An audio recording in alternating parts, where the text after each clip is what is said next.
ನಮಸ್ಕಾರ ಎಲ್ಲರಿಗೂ. ಸ್ಪರ್ಮನ್ನ ಯುಟರಸ್ ಒಳಗಡೆ ಹೇಗೆ ಕಳಿಸ್ಬೇಕು, ಗರ್ಭಕೋಶದ ಒಳಗಡೆಗೆ ಸ್ಪರ್ಮ ಅಂದ್ರೆ ವೀರ್ಯಾಣು ಕಳಿಸೋದಕ್ಕೆ ಒಳ್ಳೆಯ ಸಮಯ, ಒಳ್ಳೆಯ ಭಂಗಿ, ಪೊಸಿಷನ್ ಯಾವುದು ಸೊ ದಟ್ ಮಹಿಳೆಯರು ಬೇಗ ಕನ್ಸೀವ್ ಆಗ್ಬಹುದು. ಹಲವಾರು ವರ್ಷಗಳಿಂದ ಮಗುವಿನ ಪ್ಲಾನಿಂಗ್ ಮಾಡ್ತಿರೋರ್ಗೆ ಈ ವಿಡಿಯೋ ಅಂತ ಹೇಳ್ಬೋದು. ಸ್ಪರ್ಮನ್ನ ಯುಟರಸ್ ಒಳಗಡೆಗೆ ಹೇಗೆ ಕಳಿಸ್ಬೇಕು, ಬೇಗ ಪ್ರೆಗ್ನೆಂಟ್ ಆಗ್ಬಹುದು. ಇದಕ್ಕೆ ಮೊದಲನೇದಾಗಿ ನಾವು ಮೊದಲು ಗಮನ ವಹಿಸಬೇಕಾಗಿರೋದು ಬೆಸ್ಟ್ ಟೈಮ್, ಒಳ್ಳೆಯ ಸಮಯ ಯಾವುದು ಅಂತ ಸ್ಪರ್ಮನ್ನ ಯುಟರಸ್ ಒಳಗಡೆ ಕಳಿಸೋದಕ್ಕೆ. ಯೂಶಲಿ ಅಂದ್ರೆ ನಾವು ನೋಡೋದಾದ್ರೆ ಮಹಿಳೆಯರಲ್ಲಿ 28ರಿಂದ 30 ದಿನಗಳ ತನಕ ಪೀರಿಯಡ್ ಸೈಕಲ್ ಇರುತ್ತೆ. ಅಂದ್ರೆ 28 ಅಥವಾ 30 ದಿನಗಳ ನಂತರ ಇವ್ರಿಗೆ ಮುಟ್ಟು ಬರುತ್ತೆ. ಅದರಲ್ಲಿ 5ರಿಂದ 6 ದಿನಗಳ ತನಕ ಬ್ಲೀಡಿಂಗ್ ಆಗ್ತಾ ಇರುತ್ತೆ. ಹಾಗಾಗಿ ಮುಟ್ಟಿನ ದಿನಗಳನ್ನ ಬಿಟ್ಟು ಬಾಕಿ ಎಷ್ಟು ದಿನಗಳಿರುತ್ತೋ ಅವಾಗ ಹಸ್ಬೆಂಡ್ ಅಂಡ್ ವೈಫ್ ದಾಂಪತ್ಯ ಇಡ್ಬೋದು ಅಥವಾ ಇಡ್ತಾರೆ. ಆದ್ರೆ ಮಿಕ್ಕಿರೋ ದಿನಗಳಿಗೂ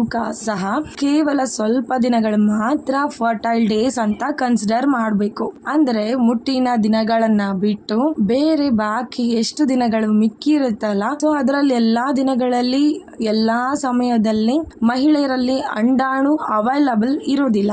ಕೇವಲ 1 ದಿನ ಮಾತ್ರ, ಅದರಲ್ಲೂ 24 ಗಂಟೆ ಮಾತ್ರ ಅಂಡಾಣು ಇರುತ್ತೆ ಮಹಿಳೆಯರಲ್ಲಿ. ಸೊ ಆ ದಿನನ ನಾವು ಓವುಲೇಷನ್ ಡೇ ಅಂತ ಕರೀತಾರೆ ಅಥವಾ ಕರಿತೀವಿ ಕೂಡ.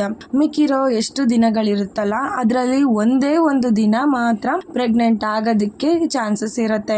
ಇದನ್ನ ನೀವು ಕ್ಲೀನಾಗಿ ತಿಳ್ಕೊಬೇಕಾಗತ್ತೆ. ಹಾಗಾಗಿ ಈ ದಿನ ಒಳ್ಳೆ ಸಮಯ ಆಗಿರುತ್ತೆ ವೀರ್ಯಾಣು ಅಂದ್ರೆ ಸ್ಪರ್ಮ್ನ ಅಂಡಾಣು ತನಕ ತಲುಪಿಸ್ಲಿಕ್ಕೆ. ಸೊ ಇವಾಗ ಓವುಲೇಷನ್ ಡೇನೆ ಯಾಕೆ ಬೆಸ್ಟ್ ಟೈಮ್ ಆಗಿರುತ್ತೆ ಸ್ಪರ್ಮ್ ಅನ್ನ ಗರ್ಭಕೋಶದ ಒಳಗೆ ಕಳಿಸ್ಲಿಕ್ಕೆ ಅಂತ ನೋಡೋದಾದ್ರೆ, ಇಲ್ಲಿ ನಾವು ಮುಖ್ಯವಾಗಿ 3 ಕಾರಣಗಳನ್ನ ತಿಳಿಬೇಕಾಗತ್ತೆ. ಮೊದಲಿಗೆ ಈ ದಿನಗಳಲ್ಲಿ ಮಾತ್ರ ಮಹಿಳೆಯರಲ್ಲಿ ಅಂಡಾಶಯದಿಂದ ಒಂದು ಆರೋಗ್ಯಕರವಾದ ಒಂದು ಅಂಡಾಣು ಬಿಡುಗಡೆ ಆಗುತ್ತೆ.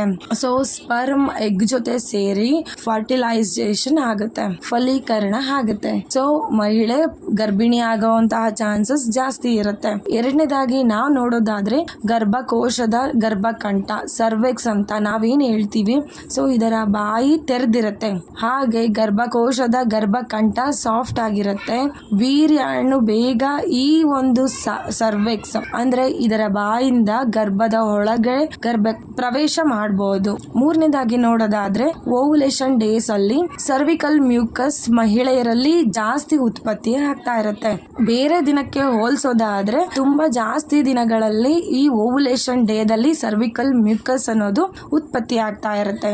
ಇದು ಮೊದಲಿಗಿಂತ ಜಾಸ್ತಿ ಕ್ಲಿಯರ್ ಎಗ್ ವೈಟ್ ನ ರೀತಿ ಇರುತ್ತೆ, ಹಾಗೆ ಜಾಸ್ತಿ ಸ್ಲಿಪ್ಪರಿ ಹಾಗೆ ಸ್ಟ್ರೆಚಬಲ್ ಆಗಿರುತ್ತೆ. ಸೊ ಹಾಗಾಗಿ ಈ ಸರ್ವಿಕಲ್ ನ್ಯೂಕಸ್ ಈ ವೀರ್ಯಾಣುಗಳನ್ನ ಗರ್ಭಕೋಶದ ಒಳಗಡೆ ಈಸಿಯಾಗಿ ಹೋಗುವಂತಹ ಎನ್ವೈರನ್ಮೆಂಟ್ ನ ಕ್ರಿಯೇಟ್ ಮಾಡಿ ಕೊಡುತ್ತೆ.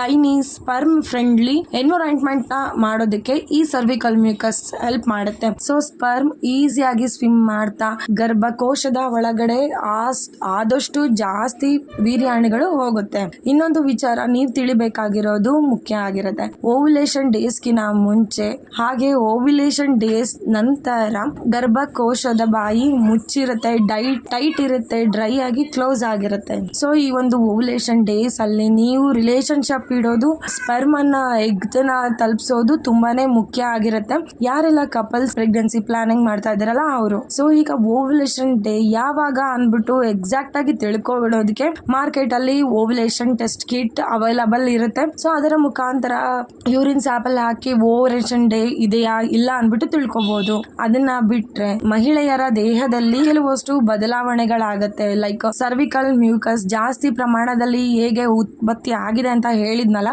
ಸೊ ಇದೇ ರೀತಿ ಬ್ರೆಸ್ಟ್ ಅಲ್ಲಿ ನೋವಾಗೋದು ಅಥವಾ ಹೊಟ್ಟೆಯಲ್ಲಿ ಒಂದು ಭಾಗದಲ್ಲಿ ಮಾತ್ರ ನೋವು ಕಾಣಿಸ್ಕೊಳ್ಳೋದು ಅಥವಾ ಟೆಂಪರೇಚರ್ ಸ್ವಲ್ಪ ಜಾಸ್ತಿ ರೈಸ್ ಆಗಿರೋದು, ಇನ್ನಿತರ ಹಲವಾರು ಓವ್ಯುಲೇಷನ್ ಸಿಂಪ್ಟಮ್ಸ್ ಗಳು ಮಹಿಳೆಯರಲ್ಲಿ ಕಾಣಿಸ್ಕೊಳ್ಳುತ್ತೆ. ಸೊ ಈ ಒಂದು ದಿನಗಳಲ್ಲಿ ಅಂದ್ರೆ ಓವ್ಯುಲೇಷನ್ ಡೇದಲ್ಲಿ ನೀವು ರಿಲೇಶನ್ಶಿಪ್ ಇಟ್ಟು ನಿಮ್ಮ ಪ್ರೆಗ್ನೆನ್ಸಿ ಚಾನ್ಸಸ್ ನ ನೀವು ಜಾಸ್ತಿ ಮಾಡ್ಕೋಬಹುದು. ಹಾಗೆ ಅಡಿಷನಲ್ ಆಗಿ ಒಂದು ಟಿಪ್ ನ ಹೇಳಕ್ ಇಷ್ಟಪಡ್ತೀನಿ. ಸೊ ಈ ಒಂದು ಟಿಪ್ ತುಂಬಾ ಫೇಮಸ್ ಆಗಿದೆ, ತುಂಬಾ ಜನರಿಗೆ ಒಳ್ಳೆ ರೀತಿ ರಿಸಲ್ಟ್ಸ್ ಕೂಡ ಕೊಟ್ಟಿದೆ. ಡ್ಯೂರಿಂಗ್ ರಿಲೇಶನ್ಶಿಪ್ ಅಂದ್ರೆ ನೀವು ದಾಂಪತ್ಯ ಇಡುವಾಗ ಮಹಿಳೆಯರ ಸೊಂಟದ ಕೆಳಗಡೆ ಒಂದು ಪಿಲ್ಲೋ ಇಟ್ಟು ಮಹಿಳೆಯ ಅವರ ಕಾಲ್ಗಳನ್ನ ಮೇಲ್ಭಾಗದಲ್ಲಿ ಮಾಡಿ ಮಾಡ್ತಾ ಈ ಒಂದು ಭಂಗಿಯಲ್ಲಿ ರಿಲೇಶನ್ಶಿಪ್ ಇಟ್ರೆ ಅಂದ್ರೆ ದಾಂಪತ್ಯವನ್ನ ಇಡೋದ್ರಿಂದ ಇದನ್ನ leg of the wall position ಅಂತ ಹೇಳ್ತಾರೆ. ಸೊ ಈ ಭಂಗಿಯಲ್ಲಿ ಆದಷ್ಟು ರಿಲೇಶನ್ಶಿಪ್ ಇಡೋದ್ರಿಂದ ಮಹಿಳೆಯರಿಗೆ ಆದಷ್ಟು ಜಾಸ್ತಿ ಚಾನ್ಸಸ್ ಇರುತ್ತೆ ಪ್ರೆಗ್ನೆಂಟ್ ಆಗ್ಲಿಕ್ಕೆ. ಸೊ ಈ ಮಾಹಿತಿ ನಿಮ್ಗೆ ಉಪಯೋಗ ಅನ್ಸಿದ್ರೆ ಎಷ್ಟು ಸಾಧ್ಯನೋ ಅಷ್ಟು ಲೈಕ್ ಮಾಡಿ. ಇನ್ನು ನನ್ನ ಚಾನಲ್ನ ಸಬ್ಸ್ಕ್ರೈಬ್ ಮಾಡಿಲ್ಲ ಅಂದ್ರೆ ದಯವಿಟ್ಟು ಸಬ್ಸ್ಕ್ರೈಬ್ ಮಾಡಿ. ಮತ್ತೆ ಎಷ್ಟು ಸಾಧ್ಯನೋ ಅಷ್ಟು ಈ ವಿಡಿಯೋನ ಶೇರ್ ಮಾಡಿ. ಧನ್ಯವಾದಗಳು.